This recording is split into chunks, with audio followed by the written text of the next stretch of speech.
Als ich letzte Woche die Zeitung aufgeschlagen hab und den unscheinbarer kurzen Artikel gelesen hab, der unter der knappen Überschrift Archäologischer Zufallsfund gestanden ist, hab ich fast meine Augen nicht trauen können.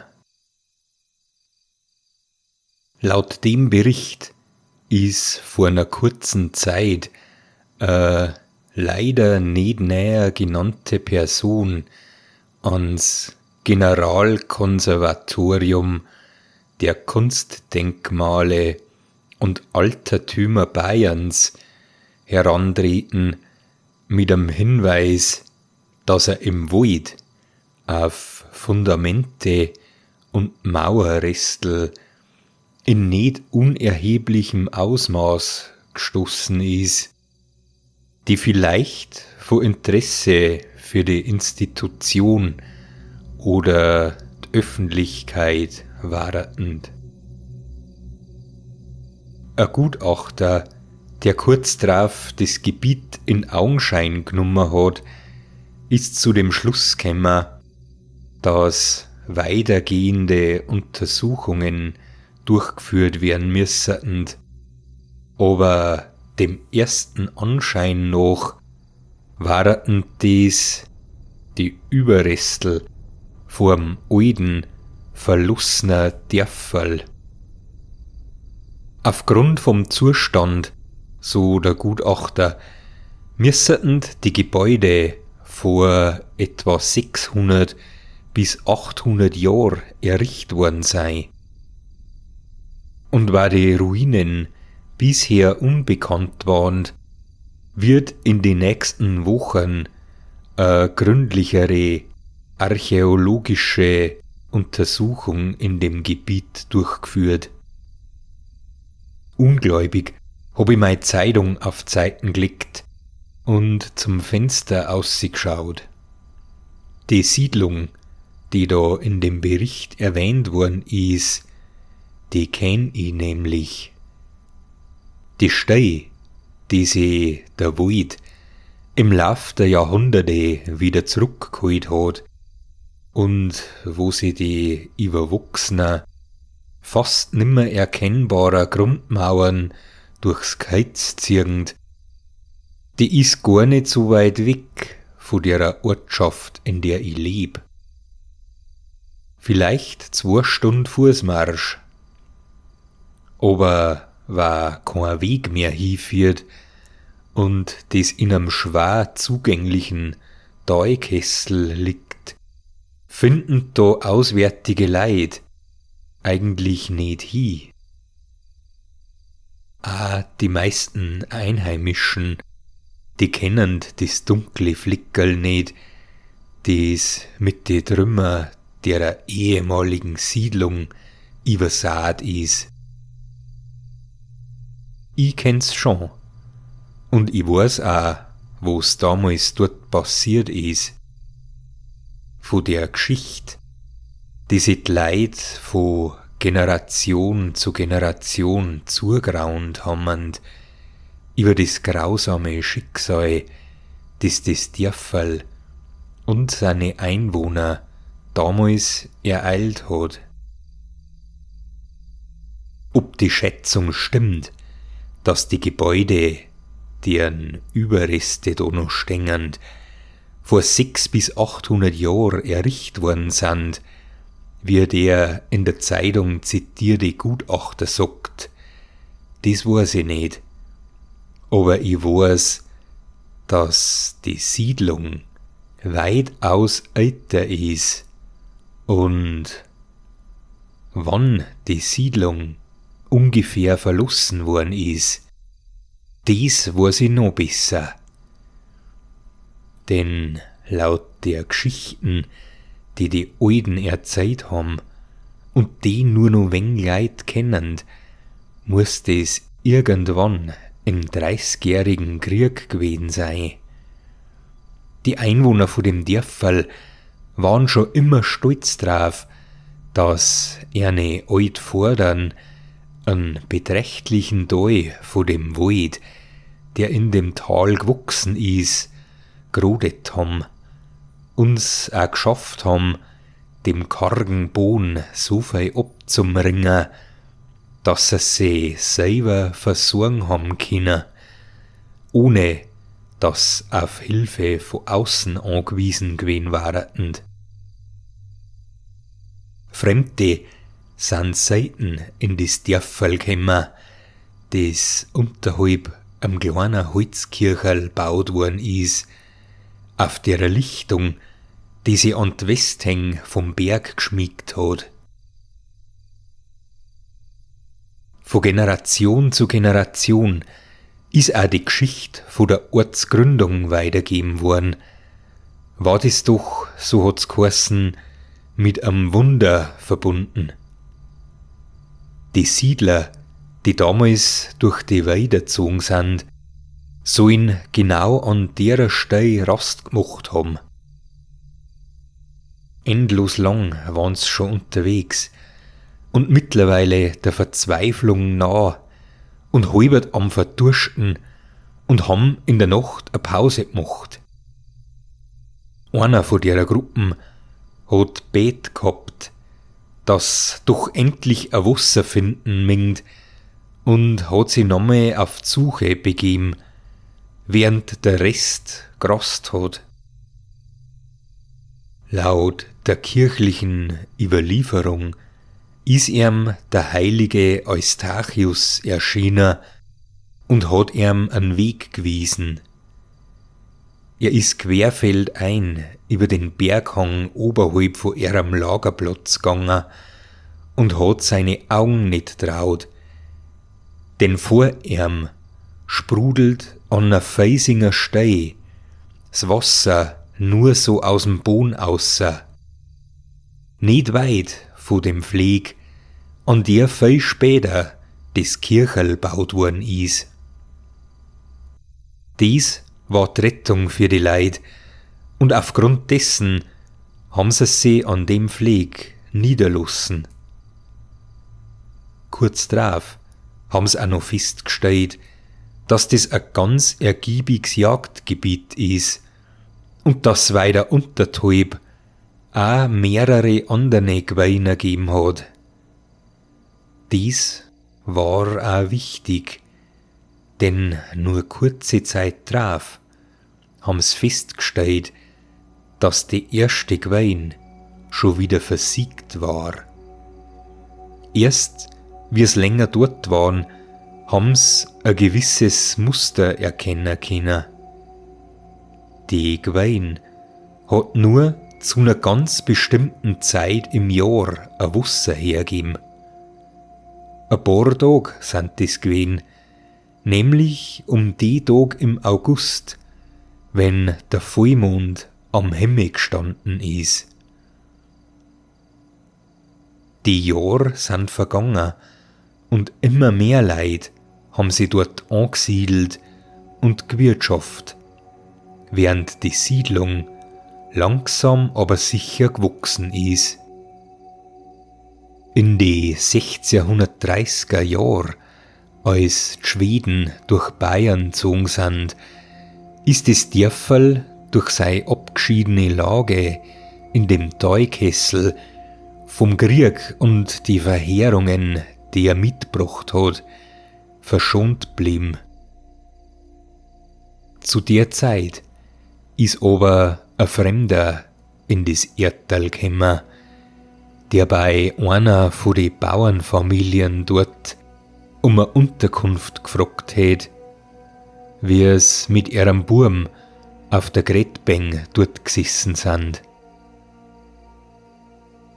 Ums Verrecken haben sie den Auswärtinger aber nicht zuordnen können. In einem prächtig bestickten, seltsamen Gewand ist er gekommen und aufgrund der aktuellen Geschehnisse haben sie gemeint, der hätte vielleicht was mit den Schweden zum tun oder er kam aus dem Bämischen.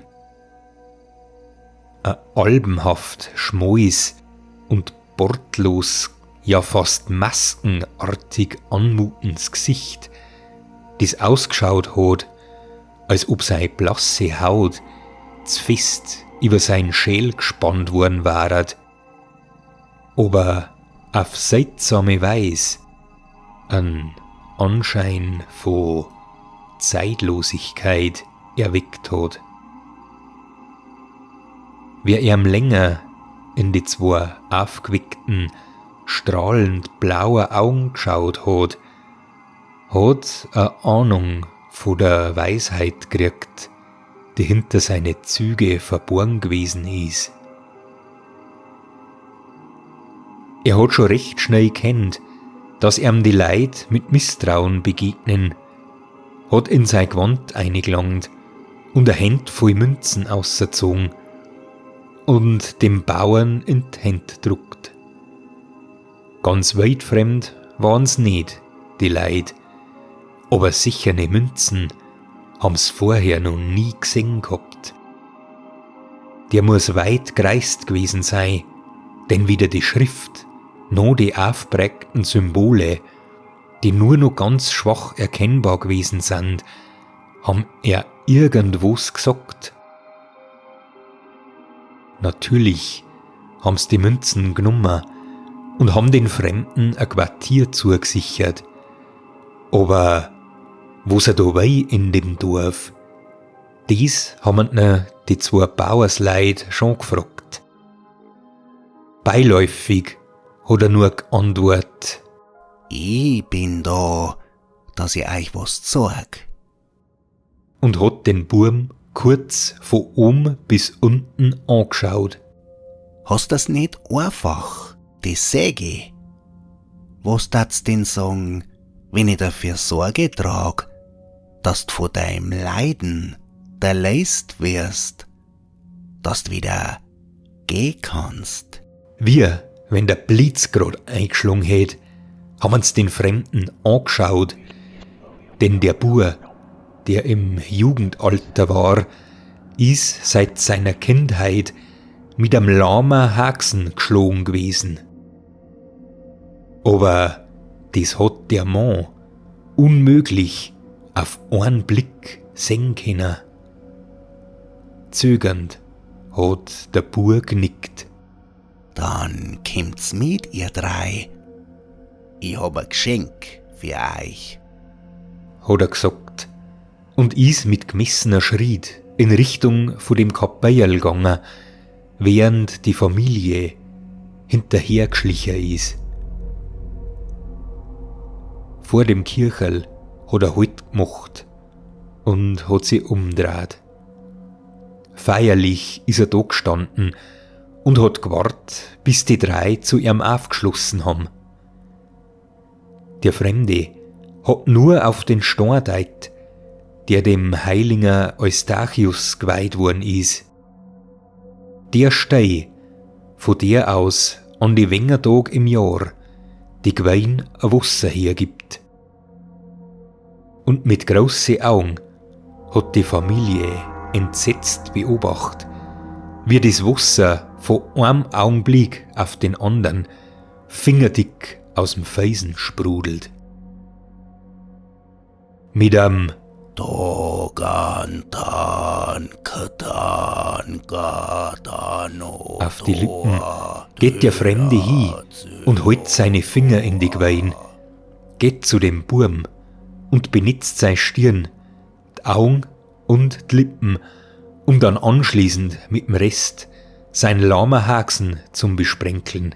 Geht's heim. Ruhe dich aus, Bur.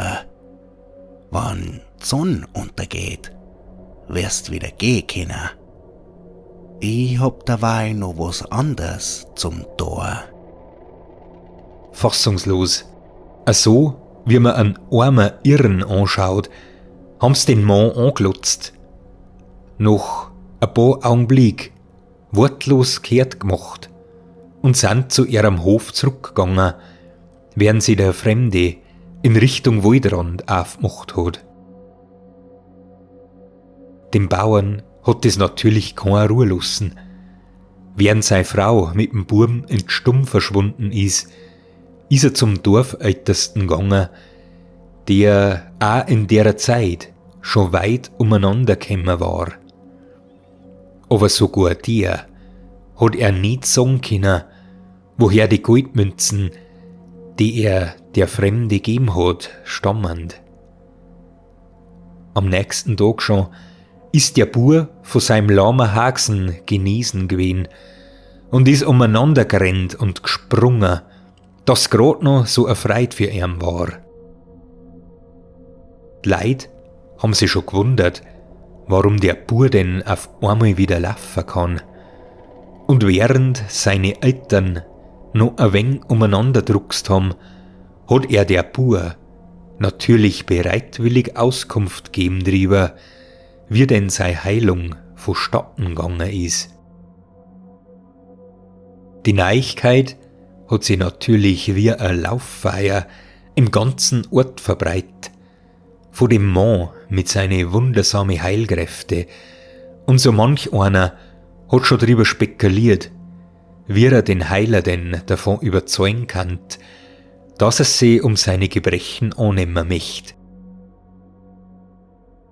Bei der nächsten Miss hat der Pfarrer die Geschehnisse in seiner Predigt aufgegriffen, dass die Genesung von dem Burm bestimmt auf den heiligen Eustachius zurückzuführen war, dem Schutzpatron von der Gemeinde, dem auch das Kircherl und der Brunn geweiht worden ist. Gleichzeitig hat er mahnende Wort an seine Gemeinde gerichtet, während er den Fremden, der ebenfalls der Miss beigewohnt hat, nicht aus den Augen lassen hat und hat gesagt, dass sichere Geschehnisse nicht von sterbliche Leid ausgängen, sondern immer von Willen vom Herrgott aus. Der Fremde hat nur stark in sich einglucht und nix weiter dazu gesagt. Nach der Miss aber, wie sie alles schon verstrahlt gehabt hat, ist noch ein Neugieriger auf den Fremden verstohens zugegangen und hat ihn gefragt, ob das wahr ist und ob er mit dem heiligen Eustachius verbunden ist. Na, mit dem hab ich ganz gewiss nix zum Tor. Und glaub's ruhig arm, der schon älter ist, als wie jeder, den's du kennen tust, und der schon Zeug gesehen hat, das deine Vorstellungskraft übersteigt und dein Geist in den tiefsten Abgrund des Wahnsinns stürzen tat. Ich hab die Ruinen der untergegangenen Stadt Babel erforscht, bin in die verschollene Gänge unterhalb der Pyramiden in Ägypten gewandelt und hab die unentdeckten Gebirge in Zentralasien bereist. Dabei habe ich Geheimnisse erfahren, so schwarz und so finster, dass einer wie euer Pfarrer vor Grauen an Verstand verliert, wann ich ihm den nur andeutungsweis zuflüstern tat. In dunkle, verschlossene Bibliotheken habe ich alte, vermoderte Bücher studiert, die nicht von Menschenhand geschrieben worden sind, zu einer Zeit, in der noch Tausende von Jahren später niemand an einen Eustachius oder einen der anderen Heiligen auch bloß denkt hätt. Glaubt's mir's, der, von dem der Pfarrer verzeiht, den haben's bloß erfunden. Der Ort, auf dem wir da grad stehen, der war schon heilig lang bevor's die Kirche gegeben hat bei uns. Ja, sogar schon unermesslich lange Zeit, bevor der, den sein Sohn Gottes heißen, überhaupt auf die Welt gekommen ist. Schon vor Urzeiten, bevor die Markomannen oder die Kelten auf dem Gebiet da gesiedelt haben, ist von noch älteren Menschengeschlechter der Gott anbett worden, der für die Heilung von dem Burm verantwortlich war, der tief unten im Bauch der Erde unter uns schlaft, durch mich und andere Gläubige wirkt und mit den Menschen in Kontakt tritt. Ein kleiner Teil seiner Kraft, die hat er noch. Und er versucht unentwegt Kontakt mit den Leuten zu halten und er zum zeigen, dass er noch bei uns ist. Vor allem einen Vollmond im August, am Erntemond, zu dem er einen besonderen Bezug hat.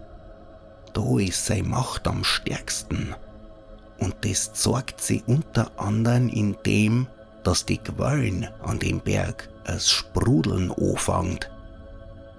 Obwohl er schwach geworden ist, weil ihm Menschen schon vor Ewigkeiten aus Verblendungen Rücken zugekehrt haben, gibt's noch Leute, die ihm die Treue halten.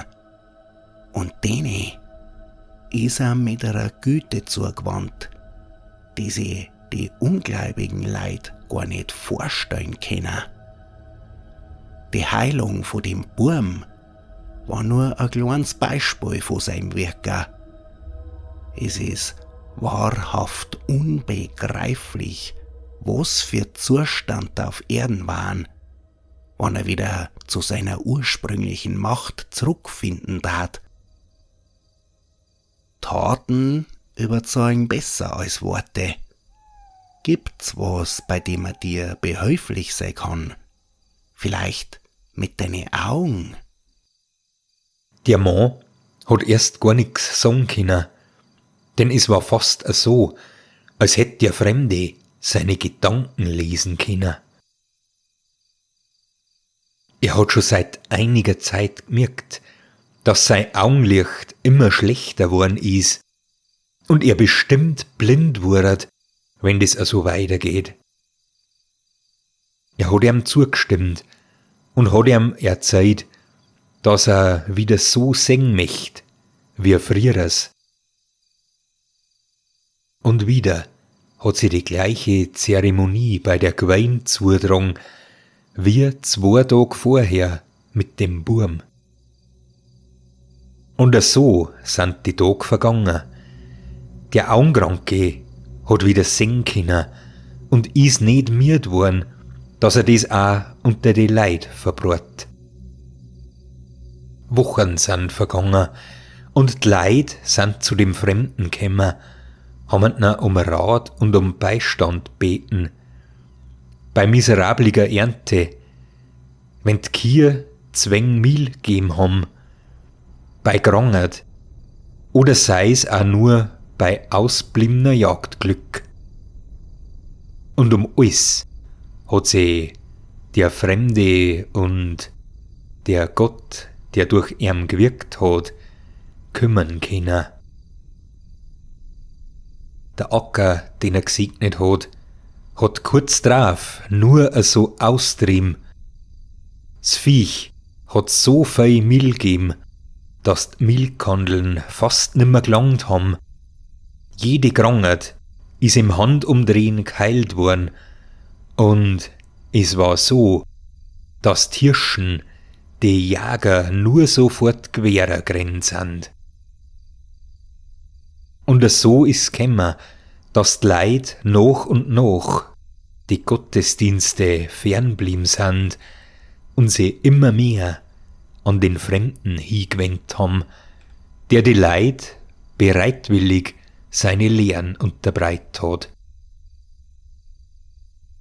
Verstehen's, haben seine Anbeter auch einen Schrein erricht, in die dunkle Schacht, die oberhalb von dem Dorf in Berg eingeführt haben und in dem der Fremde in so mancher Nacht Predigten gehalten hat, bei denen ihm seine Jünger an die Lippen gehängt sind.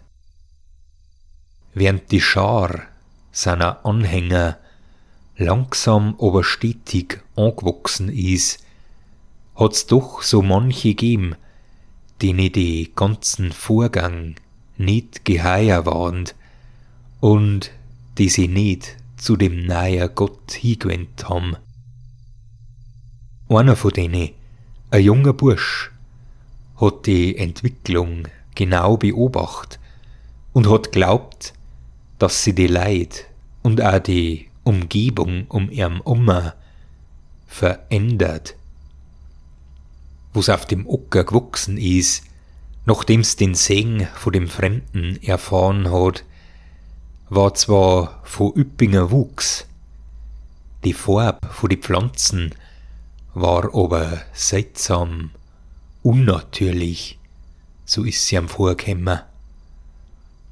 Die Wildtiere in dem Wald um das Dorf sind immer aggressiver geworden und haben die Leute angegriffen, während so manch einer, der die Segnungen von dem Fremden davon hat, über Nacht einfach verschwunden ist. Und mehr als einmal hat er mitgekriegt, wenn er an einem Stall vorbeigegangen ist, an dem eine Kuh gekalbert hat, dass das zitternde, glitschige Kalb, das grad aus der Kuh gezogen worden ist, ein seltsamer, missgestaltener Körper oder verkrippete Gliedmaßen gehabt hat. All die Beobachtungen sind dann in einer schwarzen Vision gipfelt, die der Betreffende gehabt hat.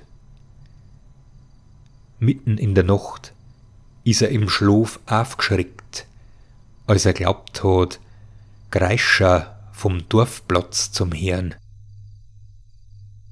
Er hat sich geschwind angezogen, ist aus seiner Kammer ausseh und vorsichtig zu dem Platz geschlichen, der von Weiben sichtbar von Fackelschein erhellt war, während die Geräusche, ein seltsamer, monotoner Gesang in einer fremden Sprache, allweil lauter worden sind. Bedacht hat er um ein Hauseck umgeschaut, und was er da gesehen hat er später gesagt, hat ihn fast um seinen Verstand gebracht. Rund um den Platz mit dem Kircherl und dem Eustachiusstein waren brennende Fackeln im Boden eingesteckt und haben den gesamten Platz in einen riesigen, gespenstischen Beschwörungskreis verwandelt, der in ein schummriges Licht taucht war. Eine schaurige Szenerie, die nur von ihm und am Vollmond beobachtet worden ist, der sie langsam hinter einer Wolke hervorgeschoben hat. Der Fremde ist in der Mitte vor der Kirche gestanden und hat seine Lippen bewegt, während sie seine Anhängerschaft ein Stickel unterhalb in einem Halbkreis versammelt hat. Obwohl die Menschenmasse mit dem Bugel zu ihm gestanden ist und er die Leid nur als schwarze, ineinander verschmolzene, wogende Menge wahrgenommen hat er angenommen, dass sie außer ihm die kompletten Dorfleid da versammelt haben. Fast bewegungslos, nur mit leicht wippende Oberkörper waren's die Urheber von dem fremden, einlullenden Gesang. Am Anfang war der Singsang noch hypnotisierend. Doch hat's nicht lang gedauert, da hat es sich gesteigert in eine wahre Kakophonie aus höllische, unirdische Laute, während sie auch die Lippen vor dem Fremden immer schneller bewegt haben. Er hat beobachtet, wie die Reihen der Menschenmenge lichter worden ist und sie die Leid leicht verstrahlt haben. Vereinzelt sind die Gestalten auf die Knie gefallen, haben mit ihren Arm einen Kopf umschlungen oder die Köpfe auf den Boden geschlagen. Andere sind auf alle Vieren gekrochen und haben mit ihren Bewegungen einen Eindruck von Hund oder Weib erweckt, die grad an Mond anheulend. Wie von Geisterhand haben die Flammen mit dem Crescendo, das die Leid von ergeben haben, einer Farbe in ein kränkliches Gelb-Grün verwandelt, das auch an Intensität immer mehr zugenommen hat und dem hilflosen Beobachter einen besseren Einblick auf die Szenerie gegeben hat. Er hat jetzt einzelne Bewohner erkennen können.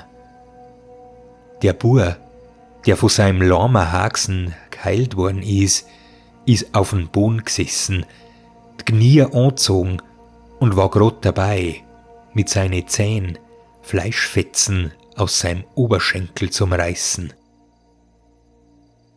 Der Mann, der von seiner Augenkrankheit befreit worden ist, hat sich auf den Boden gewälzt, während er versucht hat, sich selber mit den Fingernägeln die Augen auszumkratzen.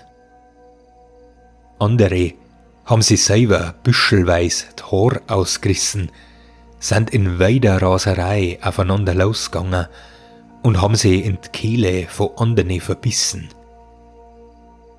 Dies war aber nicht das Monströseste, was er auf dem Platz gesehen hat. Weil's für den menschlichen Geist noch fassbar gewesen ist, im Gegensatz zu dem, was anderen der Gestalten widerfahren ist.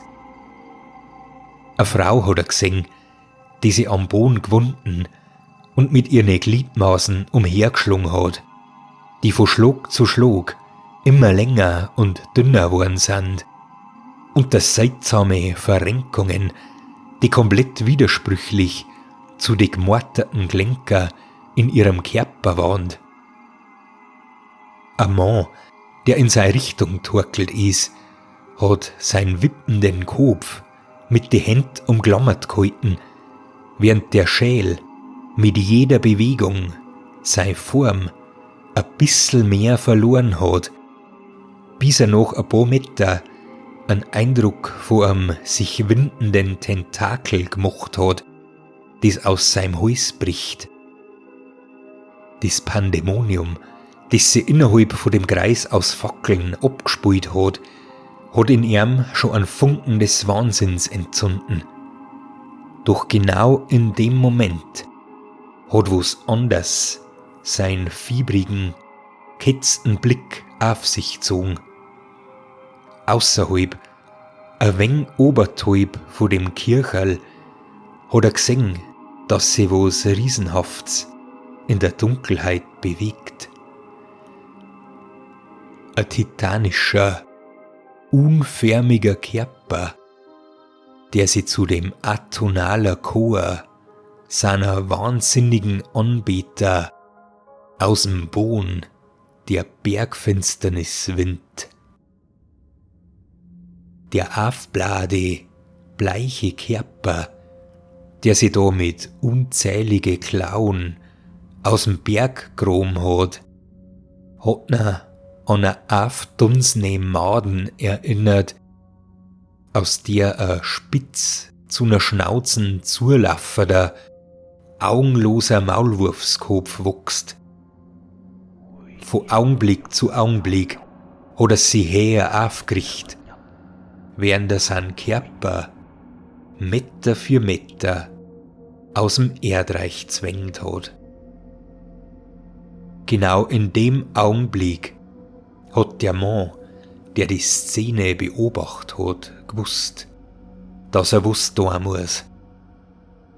Sein Hemd ist wie von selber zu seinem Messer am Gürtel gefahren, während er losgelaufen ist und sie seinen Weg durch die taumelnde Menschenmenge vor ihm bahnt hat. Wie von Sinnen hat er auf den Fremden, der mit erhobenen Arm vor dem riesenhaften Ungetüm gestanden ist, eingestochen und ist schweißgebadet mitten in der Nacht auf dem Dorfplatz aufgekommen. Der Platz war leer, bis auf ihn, den toten Fremden, der vor ihm gelegen ist, und am Vollmond, der finster auf das Dörferl runtergeschaut hat. Der Bursch, der den Mord begangen hat die Geschichte noch unter die Leute gebracht, die ihm aber nicht geglaubt haben. Auch wenn diejenigen, denen der Fremde ein Dorn im Auge gewesen ist, froh gewesen sind, dass er auf Zeiten geschafft worden ist. Es hat geheißen, dass der Bursch damals der Polizei übergeben worden und anschließend ins Gefängnis gekommen ist, wo er dann kurz drauf von Mitgefangenen ermordet worden ist. Diejenigen, die die Lehren von dem Fremden gefolgt sind über Nacht aus dem Dorf verschwunden gewesen, genau wie der Leichnam. Von da an war die Zeit prägt von Missernten, Unfälle und seltsame Krankheiten, die ein Mensch und das Tier befallen haben. So manch einer von die Dörfler hat eine finsterne Ahnung beschlichen, dass an dem, was der Bursch, der den Fremden erstochen hat, verzeiht hat, doch was dran ist. Wenn's die Gipfel von die Berg angeschaut haben, ist der Gedanke an Zähn gekommen und beim Anblick der Spitzen immer kränklicher ausschauenden Bäume haben's an die Klauen denken müssen von dem titanischen, blinden Leviathan, der möglicherweise unterhalb von er lauert. Und auch die Berichte von schwarze, verkrümmte Gestalten, die in der Nacht im Wald um das Dorf und angeblich auch in die verlassenen Höhlen im Berg umeinander schleichern, sind immer mehr worden. Dies hat's Schicksal von dem Dorf besiegelt. Und es hat nicht lang gedauert. Da hat auch der letzte Bewohner den Ort verlassen gehabt. Dies war vor fast 500 Jahren. Seitdem hat sich die Natur das Gebiet zurückgeholt und während all die Jahre langsam, aber stetig verändert. Verborgen vor denen, die das alles nicht sehen sollen, weil es die Pracht als missgestaltet ansehen datend. Unirdische Farne, Efeu und Kletten in die wunderlichsten, blierendsten Form haben die spärlichen Überbleibsel der Siedlung schon längst überwuchert.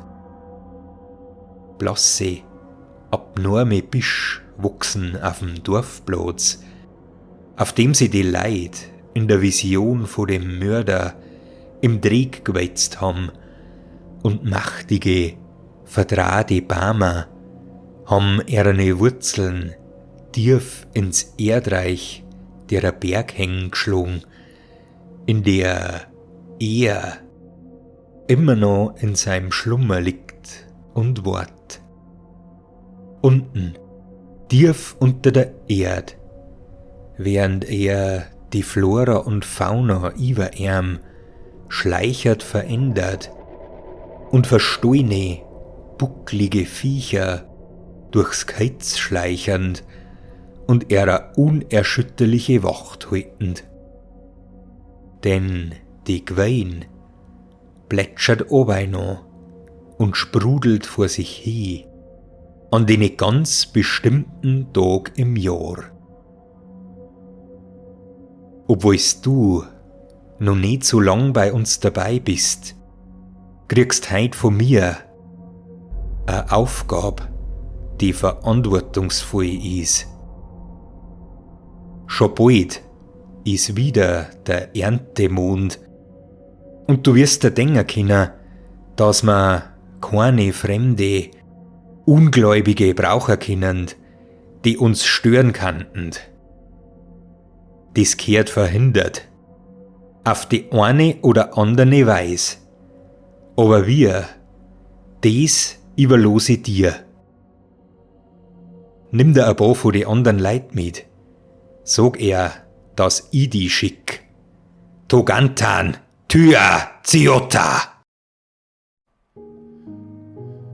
Euch hat diese Episode gefallen? Dann abonniert meinen Kanal, indem ihr den roten Abonnieren-Button unterhalb des Videos anklickt. Aktiviert anschließend auch gerne die Glocke daneben, um immer über die aktuellsten Videos benachrichtigt zu werden.